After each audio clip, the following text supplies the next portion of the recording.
Welcome to the Change Life Destiny podcast, where healthcare is being reimagined one conversation at a time. We spotlight the people, innovations, and ideas moving us from sick care to self-care and from reactivity to true prevention. A place to connect, learn, and build a new future together. Get inspired at changelifedestiny.com. Let's dive in. Hello, everyone, and welcome back to the Change Life podcast series. I'm your host, Stephanie, and today we are with Mr. Jeff Thurston from Master Supplements, aka US Enzymes.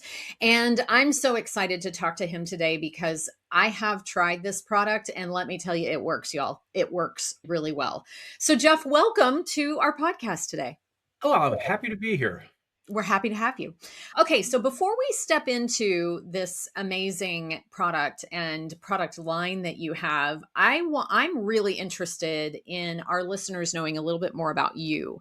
So can you share a little bit about yourself and how you got to this place? Tell us a little bit about your journey. At my age, it's been a long journey. Graduated from college in 1968.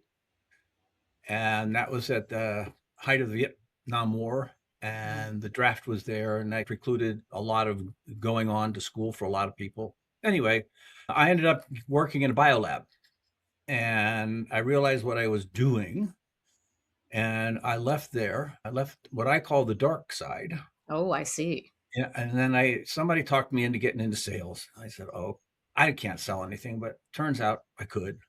Anyway, I got into organic agriculture, and at a conference out in Tulare, California, one year in 95, I think it was, I met my future business partner, Randy Porobkin, and we just kept doing our thing and talking. And in 2002, he called me up and said, "You ready?" Dropped everything, and we started Master Supplements in 2002, and we're still here today. Okay, so tell me a few key bullet points about Master Supplements. What makes you guys different?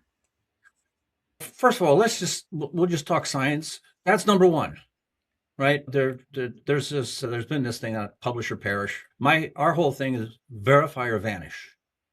Okay. And if you can't verify your work, you don't want to hear it. There's a repository out there of 60,000 odd retracted papers. So there's a lot of bad information out there, if you will. So we look at that. But as far as our products are concerned, Randy was working with probiotic bacteria back in the 1970s. Okay. And he has more patents on, and they're still used today, on how people grow probiotic bacteria in a fermenter. Wow. And knowing all of those things, we put all of that together and came up with what we would do to make sure we could get things through the stomach. Because the stomach is a sterilizer. It's a barrier to entry. Otherwise, all that bacteria you're breathing and swallowing right now would find a wonderful place to live. So what we use is seaweed. Very simple. We just use that. I can describe the science if you want, but it really is not important. But in the stomach, they're protected. They come out, and then they have deep delivery because of the alginic acid reverting back to sodium alginate. And remember, freeze-dried bacteria are quite fragile. They've been grown, they've been centrifuged, they've been washed, they've been frozen, and all the water is sucked out of them. And yet they're still alive, which kind of begs a little question, but I'm not going to get there. But we knew that they had to have something to do to wake them up a little faster. Okay. So this all came from the original way of fermenting probiotic bacteria. So we call it from the fermenter to your fermenter.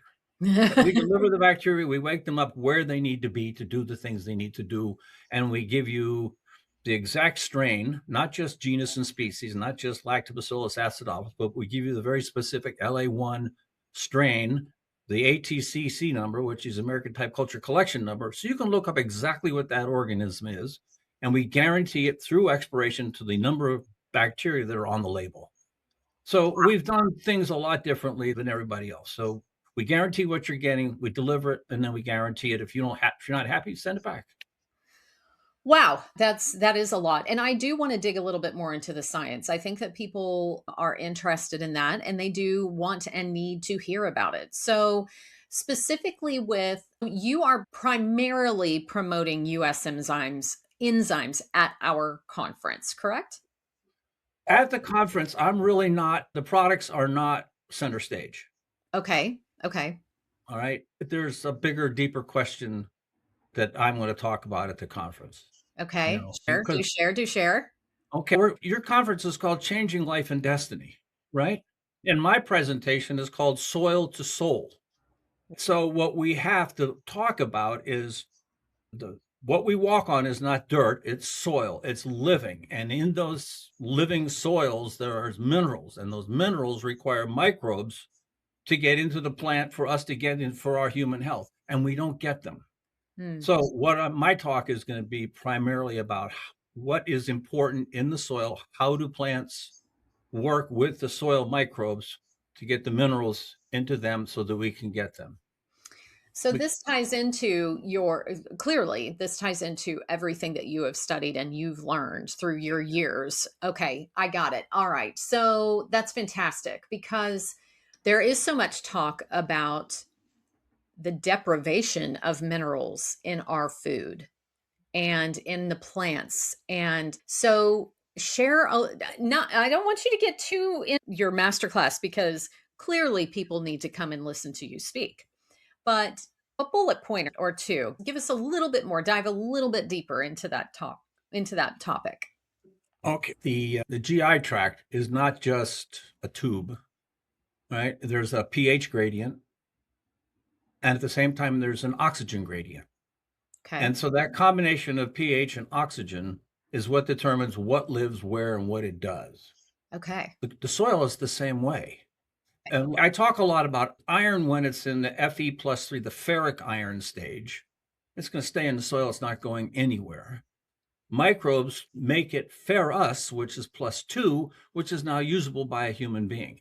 Without that process, the iron never gets from the ground into the plant. Now, if we go back to, I don't remember if anybody remembers Popeye. Oh, I Popeye the do. Sailor Man. Okay, Yes. Popeye would eat spinach, right? Spinach. And his arms would get really big. If he Just ate the front spinach of now, him. they'd look like mine. Back in 1960, 70, around there, 100 grams of spinach had about 150 micrograms of iron. Okay. Today, it's less than 30. And Ugh. we've known since the 1950s that women who are pregnant who are deficient in iron are more likely to have a child with disabilities than Hmm. not. And you Hmm. just put those two little pieces together, and I think you can draw some lines. Yeah. But that's just one. There are about 64 minerals that are needed for us, right? But we as human beings only need about 20 of them. The 40 plus are required by your microbiome. Okay. Okay. All right. So again, it's bacteria. They are, to me, just incredible how harmful they can be and how beneficial they can be. Iron is the same way. Iron is kind of like a blowtorch in the hands of a child or in the hands of a plumber. You Hmm. get very different results. Yeah. Yeah. We have a saying in our house about a chainsaw that's very similar. Yeah. Okay, wonderful. All right. So then I love this. I love talking about these things that I love what you just said about what our body needs versus what our microbiome needs. So, how explain a little bit more about your enzymes and how that helps that process. Enzymes are those little things that catalyze or make things break apart. Mm, And they're very specific to what job they need to do. And we have to understand that things like fiber is absolutely useless to the human being. It's only food for the microbiome. okay. So it goes through your small intestine, gets into the colon. That's where 70% of your microbiome is, in the colon. So all the fiber we're supposed to eat is to feed the bacteria in your colon.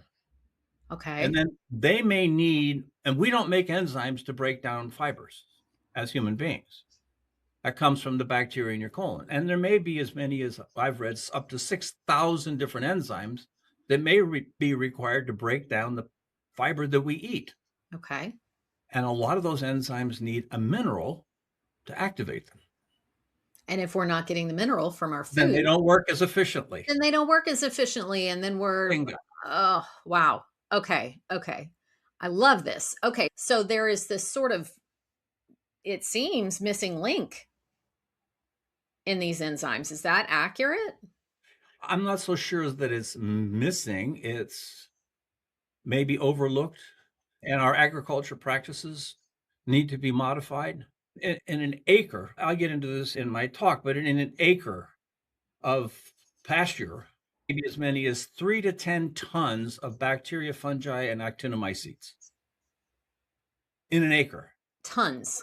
Wow. And if in photosynthesis of the plants on that acre, 40% of the photosynthate goes back into the ground to feed the bacteria in the ground. Okay. That's how strong Mother Nature feels about them. Of the 64 minerals, I think maybe only about 15 can the plant take directly. The rest of them are need to have some sort of microbial activity to get them into the plant. It's a system, and the system goes from in the soil to the end of your life. Yeah. That's the way the system is supposed to work. You break it anywhere, you've caused some damage. Yeah. Now, those plant roots can go down into the ground 8 to 10 feet. And when you till the soil, what happens to all those things below a foot? Nothing. There's nothing there. They're chopped off from the photosynthate. They're chopped off from everything else. And then there's monoculturing. Okay. And they just put one plant on the soil. And Mm. so there's no symbiosis. There's nothing going on. And if that plant, like a tomato, doesn't have enough selenium in the soil, it doesn't get into the tomato. And if there's plenty of selenium, but we're not growing tomatoes, there's a lot of different permutations here. Wow. So there's a large move now towards regenerative agriculture. Okay. Speak a little bit more towards that. That's where they're using stewardship to grow crops. Mm. They're not just growing for profit. So when we just monoculture something, we just put NPK on the soil, what we're doing is we're building a big plant, we're building a big tomato, and lots of calories, but no nutrients. No And nutrients. we need to turn that around. And even if they're smaller, a lot of people eat extra food because they want the minerals that they think that their body knows. How many pregnant women have wanted dill pickles and chocolate? That's a craving, right? Your body knows what you need to get the minerals that you need to have to make things happen. So your body has cravings, and if it's not satisfied with the minerals, then it craves more. Right. Whereas if it gets those minerals, it may cause people to eat a little bit less. But you don't need to grow 100 pounds of tomatoes. And not to mention that oh my gosh, the waste from this food source that is not actually what we need to be eating. Right. It just seems like this idea of regenerative agriculture could solve more than one problem. I like to say that the waiting room in the doctor's office doesn't start there. It starts in the soil before you were born. How about that? Yes, you're right. Okay, great. Let's get back to your products, because I know they're not the highlight or the main focus at our conference, and that this conversation is going to be really cool. However, we still do need to talk about them a little bit. So tell us a little bit about your specific technology. Tell us about your products and how our listeners can learn a little bit more about what it is that you have. Yeah, everything to me about supplements has to be quality. And let's just face it. And sometimes quality costs a little bit more. So I like to use the term, what's the most expensive probiotic in the world? The one that doesn't work. You can go to a store and buy one for $10 that doesn't work. You just wasted $10. And so we've always been a little bit more expensive, but it's always been, we're going to make the best product we can and let the chips fall where they may. And we've been doing that for 25 years, and we're still here. So again, it's probiotics, digestive enzymes, systemic enzyme, and a few other nutraceutical type things like isoquercetin and like the sulforaphane. We call it sulforazyme. We have some of those products, but primarily enzymes. And all of our enzymes have either one of two of the technologies that we have. One is to use some of the alginate for the enzymes to get things through the stomach, because they're proteins and they're partially denatured by stomach acid. So what you eat doesn't always make it through, but the ones that you need to have the acid work on don't need the alginate. So there's that kind of a balance that we do. But in most of our minerals, in most of our enzymes, we have 75 minerals in the capsule. Wow. So there are some minerals there to help the activation of the enzymes that you're taking. which So, is very apparent when I took enzyme. I was like, "Oh, this is working." yeah, Um, they do. And as we age, we need more enzymes. So there's a lot of things that happen as we age. And if you're 22 years old, you're not thinking about it. But sure. at that age, you've already started your decline. Things are already starting to be used up. Okay, so tell us some I would love to hear some stories of change, some case studies, if you will, things that are going to help. Because again, you're right, supplements, sometimes people don't feel or a difference or don't notice a difference. So how do people feel a difference when they take yours? For many people, our number one product is Enzalase when somebody wants to feel an immediate result. Mm. Probiotics take a little bit longer, but digestive enzymes, they work right away. If you take it with the meal and you break it down, then all of a sudden all the proteins are broken down into amino acids that your body can assimilate.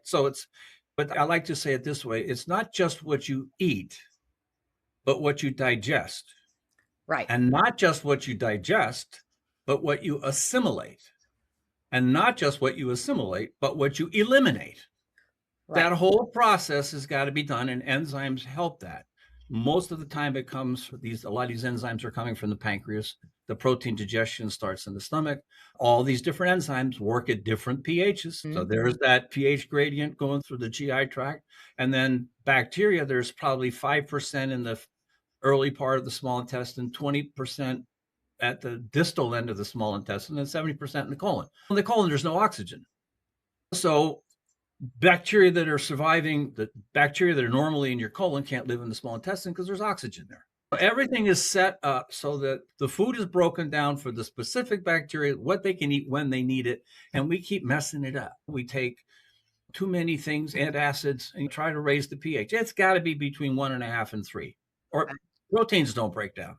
So if you take a digestive enzyme that has some protein digesting enzymes in there, several of them for the different pH ranges, you start to break it down. Then you get the amino acids that you can get into your body to start building proteins in your body, which will then carry the iron that you got from the food that you ate. And it's called iron chaperoning, and it'll carry it where it needs to go in the form it needs to be. It's a system. And it's just everywhere you look, it's just one big giant system. Okay, so what's interesting to me and it seems to me that we're talking about optimizing the system, right? We're talking about optimizing with not only these incredible enzymes and probiotic mixes that you have, but also food.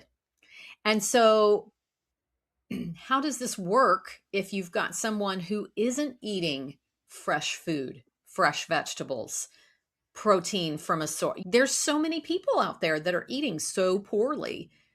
Yeah. Is this And going to help so them? it will help, but I like to say if you're constantly eating junk, your health is going to suffer, and it's going to suffer for a long time Yeah, until you can change that. And I know a lot of people can't afford to make those changes. sure. But one step, just one step from a million people is a million steps. True. And if everybody stops buying fizzy soda, sugary drinks and buys no sugar added juice, the cost isn't that much different. True. And then who follows the shopping cart? Corporations. Correct. Again, if you want to change the way things go, you've got to make a change. One change is a start. And if enough people make a change, then you start to affect some change.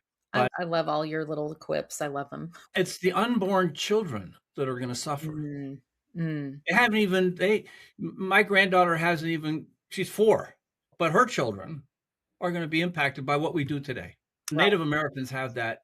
I think it was the Iroquois had a 7 generations principle that says any decision that a leader makes, that they should look at the impact it's going to have on 7 generations to follow.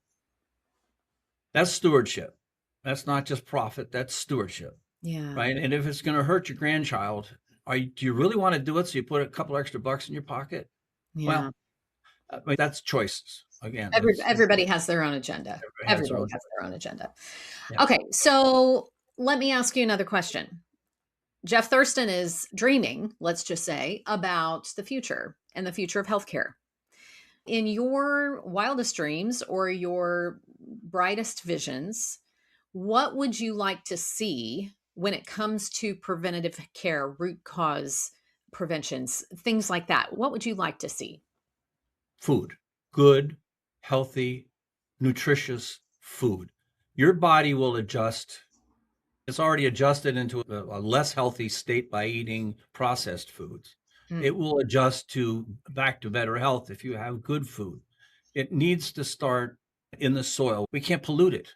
mm, But we need to take care of it. We need to nurture it. We need to be able to grow the plant.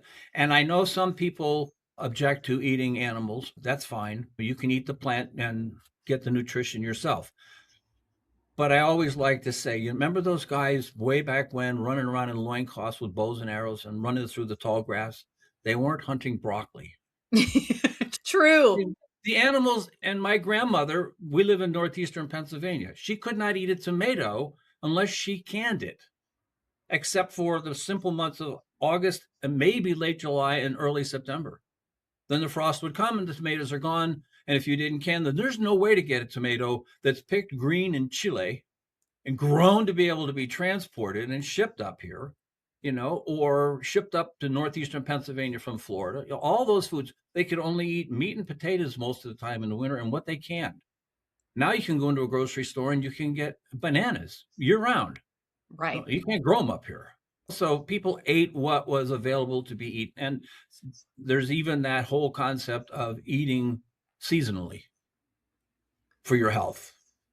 What certain enzymes do in the summer is different than what they do in the winter. Yeah. So if you eat for where you live, it can be different, but it's food. If the food has the nutrition, your body's going to follow the nutrition and do what it's supposed to do. It's the Now, if right you break a fuel. bone, it's a break a bone, but But from a systemic perspective, yeah, our bodies are made to do certain things. And correct. when you feed them those right things, when you give them the right fuel, then things turn around pretty quick. Chronic is And not a thing. and if you eat certain foods like natto, which is fermented soybeans, it's in Japan. It's a slimy thing. It's not something most people find, but it has nattokinase in there, and that's a Okay. systemic enzyme. And Okay. we take that, and it helps with circulation, right? And there's serrapeptidase, which comes from a microbe in a silkworm, right? And that helps. That has this unique ability to find dead tissue, separate dead from live, and help break it down. So it can work for internal and external scar tissue that can help if you recover. So we look at those kind of things with a good digestive enzyme, a good probiotic, a good systemic enzyme, right? We have products for people who are athletes that these are informed sport. They're not going to fail any drug tests. But a lot of times you look at a child who's on a sports team and they make them eat for performance so they can be better, but they're not eating for their health. So Oh, we're looking at trying to look at, you can eat for health, and we have these products that you can use. You can use the systemic enzymes to help recover from your sporting event. You have the digestive enzymes to break your food down, and you have the probiotics to help you get it into your body where it needs to go. So it's how you look at everything. What's the end result? We want to have better, healthier people, yeah. period. Yeah. Oh, I love that. I love that. And yes, there are so many issues with some of the sports, especially down here in Texas that I see, and not fueling these athletes properly. It's really tricky. But education is key, and that's why we're on this podcast today, because we want to educate our listeners and we want you to come to Changing Life and Destiny so that you can see Jeff in person and you can go ask him your own questions. You are a wealth of knowledge, sir, and I love that you are focused and your vision is really simple. Just fix the food, and so Exactly. many things will help. On my first slide, I'm gonna give you a little teaser here. All right. First slide is, imagine standing in front of your great great great great granddaughter, and she asks you, "Why did you poison the soil that's supposed to feed me?" Oh, ooh, chills. Yeah, and also, if you are listening and you can't make it to the conference, know that his masterclass, along with all of the other master classes that we will have, are going to be recorded. So that's really impressive and important for you to know, because then you can actually buy the recordings and watch if you can't be there in person, which I highly recommend.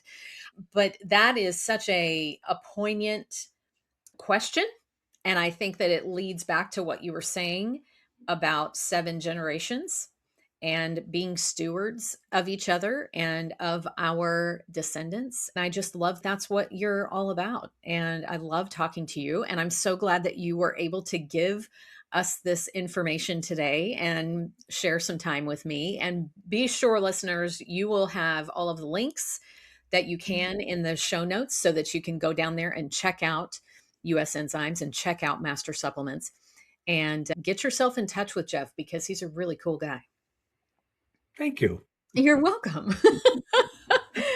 I don't hear that very often, Well, I just think you are. I'm fascinated by you. I think that your education and your past has led you exactly where you are today, and you have a lot of information to share. So I really appreciate that you're here and you do that for us. I appreciate being here. Awesome. Have a great day, and listeners, you do too. Okay. Take care. Bye, everybody. Bye-bye. That's a wrap for today's episode of the Change Life Destiny podcast.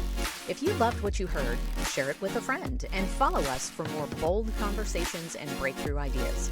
Ready to take the next step? Visit changelifedestiny.com to join the movement. See you next time, and keep diving in, learning, and leading the change.